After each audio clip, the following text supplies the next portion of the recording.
Setiap anak yang dilahirkan tentunya menjadi harapan setiap orang tua untuk bisa menjadi sosok yang dibanggakan. Sehingga orang tua yang melakukan berbagai usaha agar anak-anak mereka menjadi pribadi yang mampu bersaing. Namun, beberapa orang tua terkadang terkesan terlalu memaksakan dan memberikan tekanan berlebihan kepada anak-anaknya dalam pendidikan. Yang pada akhirnya hal ini malah membuat mereka merasa tertekan dan menjadi depresi. Seperti kasus tragis yang dialami gadis belia yang dikenal sangat cerdas tetapi mengalami depresi karena tuntutan sejak kecil. Dan pada akhirnya nekat membunuh orang tuanya sendiri. So, gimana kisah lengkapnya? Langsung aja, mari kita kupas tuntas.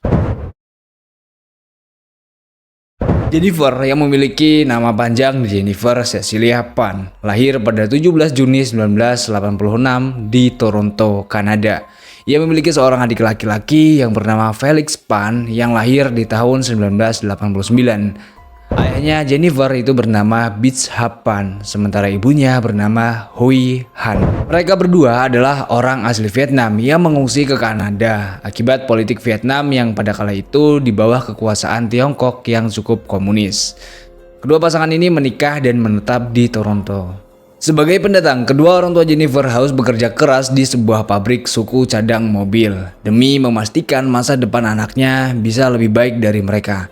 Inilah alasan kedua orang tua Jennifer memiliki harapan yang sangat tinggi agar putrinya tersebut bisa belajar dengan giat.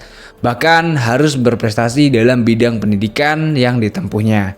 Karena kedua orang tua Jennifer ini sangat menghargai pendidikan. Kehidupan keluarga Pan itu semakin membaik seiring berjalannya waktu. Kegigihan orang tua Jennifer dalam bekerja dan berhemat pun membuahkan hasil. Pada tahun 2004, mereka ini telah membeli rumah yang cukup besar dan mobil yang cukup mewah. Selama hidup bersama orang tuanya, Jennifer Pan itu dibesarkan dengan pola asuh Tiger Parenting. Nah, lalu apa sih Tiger Parenting itu? Tiger Parenting adalah pola asuh orang tua dengan metode pengasuhan yang cukup keras, ketat, dan cukup menuntut. Pola asuh ini cenderung ke pola asuh otoriter yang membuat anak mengikuti dan mencapai harapan orang tuanya. Orang tua yang menerapkan ini juga menaruh harapan cukup besar kepada anak-anaknya. Tapi ada sedikit masalah dengan pola asuh ini. Dengan pola asuh seperti ini, anak-anak itu bisa menjadi stres dan depresi akibat tekanan itu. Dari penerapan pola asuh Tiger Parenting inilah sejak kecil Jennifer dan adiknya Felix Pan itu dibesarkan dengan peraturan yang ketat oleh kedua orang tua mereka. Waktu bermain bersama teman-temannya ya dibatasi dan harus memanfaatkan waktu yang ada buat belajar. Sejak umurnya menginjak 4 tahun, Jennifer diikutkan ke dalam kegiatan les seperti piano dan figure skating. Harapan orang tuanya adalah Jennifer ini kelak bisa menjadi atlet yang menjuarai Olimpiade figure skating. Tapi sayangnya, harapan itu gugur karena Jennifer mengalami cedera di lututnya. Gagal berprestasi di figure skating, Jennifer masih berprestasi dalam bermain piano. Di masa sekolah dasarnya, ia bahkan mampu mendapatkan beberapa trofi penghargaan. Tapi prestasi yang bisa dibilang cukup gemilang itu ya belum cukup bagi kedua orang tuanya. Jennifer masih ikut pelatihan bela diri dan renang. Di balik semua kegiatannya itu, Jennifer juga diwajibkan untuk selalu mendapatkan nilai A di sekolahnya. Nah, gimana tuh? Cukup tertekan gak sih apa yang dirasain oleh si Jennifer ini? Hal ini bukan cuma sekedar omong kosong, Pak. Karena kalau Jennifer nggak dapat nilai A, dia ini akan mendapat hukuman dan dibatasi akses bermainnya supaya dia itu fokus untuk belajar dan memperbaiki nilainya yang turun itu. Di luar kegiatan ekstrakurikuler, ia adalah pelajar yang teladan yang tekun belajar hingga larut malam. Pesta dan pacaran menjadi hal terlarang di rumahnya. Pendidikan adalah segalanya bagi Jennifer dan orang tuanya. Tapi Jennifer yang menganggap ini semua sebuah tekanan yang luar biasa dan semakin lama dia semakin ingin punya kebebasan seperti teman-teman lainnya yang punya waktu untuk bermain dan bersenang-senang. Jennifer mulai muak dan depresi atas hal ini yang pada akhirnya dia mulai melakukan percobaan bunuh diri dengan menyayat pergelangan tangannya. Depresi yang dialami Jennifer kayaknya ya cuma dia pendam dan gak ditunjukkan ke teman-temannya.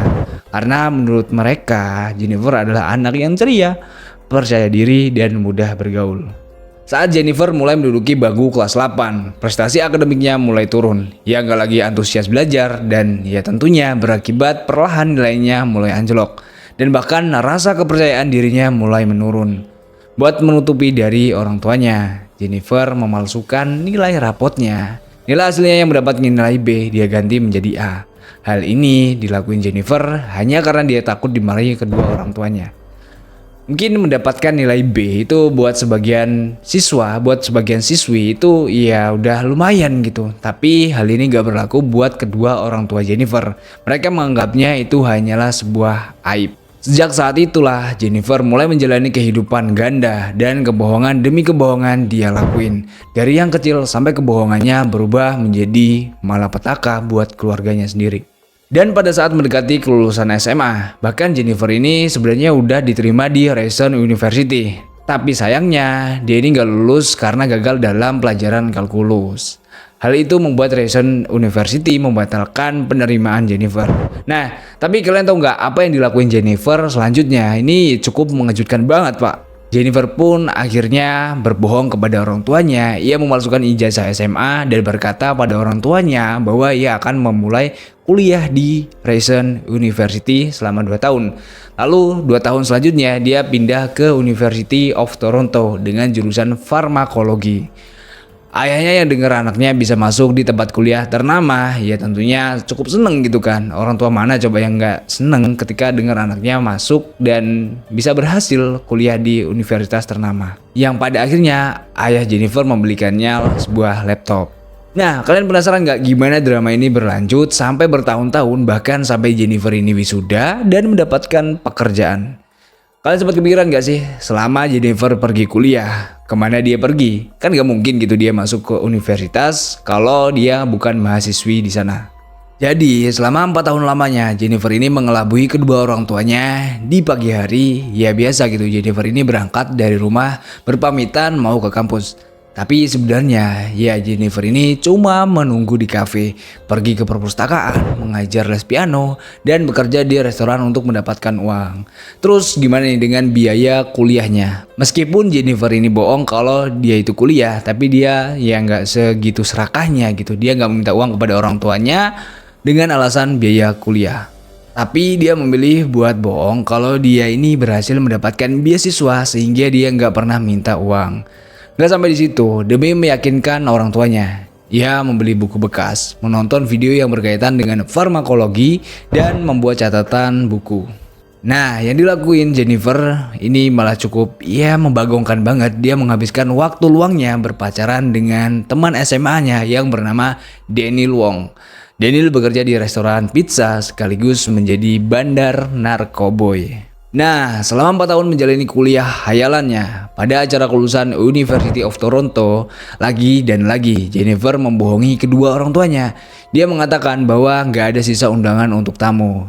Ia hanya mendapatkan 1 undangan aja dan gak ingin memilih salah satu dari kedua orang tuanya. Kebohongan demi kebohongan berjalan lancar dilakuin Jennifer. Bahkan ia mengaku sudah mendapatkan pekerjaan di sebuah rumah sakit. Tapi Han dan Beats ini mulai menyadari perilaku yang aneh dari Jennifer. Sepandai-pandainya topai melompat, pasti akan jatuh juga. Jennifer yang mengaku menjadi relawan di RS Seeds Kit itu membuat orang tuanya curiga karena Jennifer yang gak memiliki seragam ataupun tanda pengenal rumah sakit. Sampai pada suatu hari, keduanya itu menguntiti Jennifer. Dan yang terjadi adalah kebohongan yang selama bertahun-tahun Jennifer lakuin terungkap. Setelah Jennifer ketahuan gak pergi ke rumah sakit yang dia bilang kalau dia bekerja di sana. Melainkan di hari itu dia pergi berkencan dengan pacarnya Daniel Wong. Saat dusta itu terungkap, gak hanya hati orang tuanya aja yang hancur. Jennifer sendiri harus menerima akibatnya. Dia semakin tertekan karena Beats dan Han malah semakin keras pada putrinya yang kala itu emang udah menjadi anak-anak dewasa. Sebenarnya ayah Jennifer yaitu si Han itu nggak pengen gitu anaknya tinggal di rumah dan mau mengusirnya. Tapi ibunya yaitu Beats meyakinkan Han kayak ya dibujuklah si Han ini supaya memaafkan anaknya. Han kali itu tetap mengizinkan Jennifer tinggal di sana dan dengan aturan yang lebih ketat lagi. Jennifer dilarang keras keluar rumah kecuali untuk melanjutkan SMA-nya dan mengajar piano. Telepon genggam dilarang, komputer menjadi sebuah barang haram, Bahkan kemanapun Jennifer pergi, dia selalu dipantau melalui odometer di mobilnya. Mereka juga melarangnya berhubungan dengan Daniel. Jarang atau bahkan gak bisa ketemu lagi dengan Jennifer. Daniel memilih memutuskan hubungannya. Bahkan Daniel dekat dengan orang lain yang bernama Christine. Akibatnya Jennifer ini menjadi semakin stres dan menjadi titik kritisnya saat itu. Yang ada di pikiran Jennifer sekarang bukan lagi mendapatkan nilai A atau melanjutkan pendidikan, melainkan gimana caranya bisa keluar dari tekanan kedua orang tuanya. Dalam kesendirian dan keputusasaannya, Jennifer bertemu dengan Andrew Montemayor, seorang teman lama dari masa sekolah dasar. Bersamanya, Jen ini mulai merenungkan cara untuk melepaskan diri dari belenggu tekanan yang dirasakan. Jennifer dan Montemayor itu bersama dengan teman sekamar Montemayor yaitu Ricardo Duncan mulai menyusun rencana yang pada awalnya hanya dimaksudkan sebagai pelajaran bagi orang tuanya yang dianggap terlalu mengekang kepada Jennifer. Tapi apa yang direncanakan mereka ya hanya sekedar rencana hingga hubungan mereka bubar. Ketika hubungan dengan Montemayor itu berakhir, Jennifer mulai kembali mendekati Daniel. Untuk mendapatkan hati Daniel kembali, muncullah ide gila dari si Jennifer ini. Ia mengaku ada sekelompok pria yang memperkaosnya. Dan beberapa hari setelah itu, dia mendapatkan surat dari Christine yang mengancamnya agar menjauhi Daniel. Jennifer pun kembali berhubungan dengan sang pacar, namun ia masih merasa muak dan sangat tertekan dengan keadaannya. Perlahan-lahan, sebuah rencana sadis muncul di benak Jennifer. Dalam skema yang semakin rumit, Daniel itu memberikan Jennifer sebuah ponsel baru dan menghubungkannya dengan seorang yang bernama Lanford Crawford. Yang pada kali itu dia meminta bayaran $10.000 Kanada untuk tugas yang pada awalnya ya nggak begitu jelas. Tapi tanpa disadari, rencana tersebut berkembang menjadi plot pembunuhan yang mengerikan. Daniel yang merasa situasinya telah melampaui batas memilih untuk mundur dari rencana tersebut. Kejadiannya itu berlangsung di tanggal 8 November 2010 di malam hari. Saat itu Jennifer dan keluarganya sudah bersiap untuk tidur. Tapi secara diam-diam Jennifer membuka pintu rumahnya dan setelah itu berpura-pura tidur.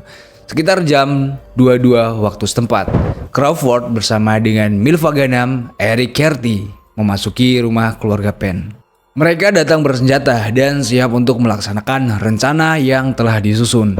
Beach dan Han dipaksa dibawa ke lantai bawah rumah mereka dengan kepala mereka ditutupi selimut. Tanpa ampun, para pembunuh itu menembakkan senjatanya ke bahu dan wajah Han.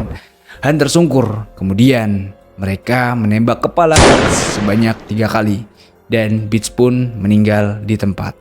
Setelah puas menembaki korbannya, para pelaku pun pergi gitu aja. Dan sebelum pergi, mereka terlebih dulu mengacak-acak ke rumah Jennifer, seolah-olah telah terjadi perampokan di rumah itu. Jennifer yang terikat di lantai 2, dengan segera dia menelpon 911 untuk meminta bantuan. Gak lama kemudian, polisi dan ambulans datang ke kediaman Pan untuk menyelamatkan Jennifer dan sang ayah. Ayah Jennifer langsung dilarikan ke rumah sakit terdekat untuk mendapatkan pertolongan pertama. Kemudian ia mendapatkan perawatan lanjut di rumah sakit Sunnybrook, Toronto, Kanada. Meski Beach Pan itu terbunuh, ajaibnya Han Pan berhasil selamat dari penembakan ini, walaupun mengalami luka-luka tembak yang cukup serius, Pak. Proses investigasi pun diadakan oleh kepolisian setempat. Dalam analisa mereka, karena keluarga Pan ini tergolong keluarga yang cukup kaya, mereka ini berasumsi kalau para pelaku melakukan aksinya hanya untuk merebut harta benda milik keluarga Pan. Akan tetapi, dilihat dari TKP nggak ditemukan satu harta benda keluarga mereka yang dicuri. Dan di sisi lain, polisi malah mencurigai Jennifer yang berhasil selamat dari insiden tersebut. Polisi juga bertanya-tanya mengapa Jennifer bisa menelpon 911 saat ditahan di lantai 2. Belum lagi keadaan Jennifer yang gak terluka sedikit pun, padahal kedua orang tuanya ditembak. Ayah Jennifer sempat mengalami koma pasca kejadian tersebut. Setelah koma selama beberapa hari, hal mengejutkan pun akhirnya terungkap. Menurut sang ayah, ia sempat melihat Jennifer ini ngobrol bersama para pelaku dengan akrab dan seolah-olah sudah saling mengenal. Gak lama setelah itu, ayah Jennifer langsung gak sadarkan diri. Atas pengakuan sang ayah, polisi langsung menangkap Jennifer dan dilakukan proses investigasi secara mendalam. Akhirnya Jennifer mengakui kalau ialah yang menjadi otak di balik kejadian penembakan itu. Polisi pun mengamankan para pelaku yang berjumlah 4 orang. Mereka adalah Lanford Roy Crawford, Eric Shawkerty, David Milvaganam, dan Daniel Shi Kwong Wong yang merupakan mantan pacar Jennifer. Diketahui kalau Jennifer itu mengeluarkan biaya sekitar 8.000 US dollar untuk penyewa jasa mereka. Atas tindakannya, Jennifer, Daniel, David, dan Crawford itu mendapatkan vonis hukuman penjara seumur hidup tanpa diperbolehkan untuk mengajukan banding selama 25 tahun. Sementara Eric hanya mendapatkan hukuman penjara selama 18 tahun. Sebenarnya, pada saat kejadian, Eric ini melarikan diri dari penjara. Saat itu, ia sedang menjalani hukuman penjara atas kasus pembunuhan di tahun 2009. Naas, Eric ini menjadi pelaku pertama yang meninggal. Ia meninggal pada 26 April 2018 usai dipindahkan ke penjara di kota Kent. Dan para tahanan yang lainnya masih ada di tahanan sampai saat ini. Nah, itulah tadi cerita dari seorang anak yang merasa terkekang dengan pola didikan kedua orang tuanya dan harus berakhir menjadi sosok pembunuh. Kasih pendapat kalian soal kasus ini. Siapa yang salah? Apakah dari pola asuh kedua orang tuanya Jennifer Pan yang terlalu keras? Atau emang sifat Jennifer yang rela menghalalkan segala cara demi mendapatkan apa yang dia mau? Silahkan ketik di kolom komentar dan gua minta maaf kalau ada salah kata atau informasi.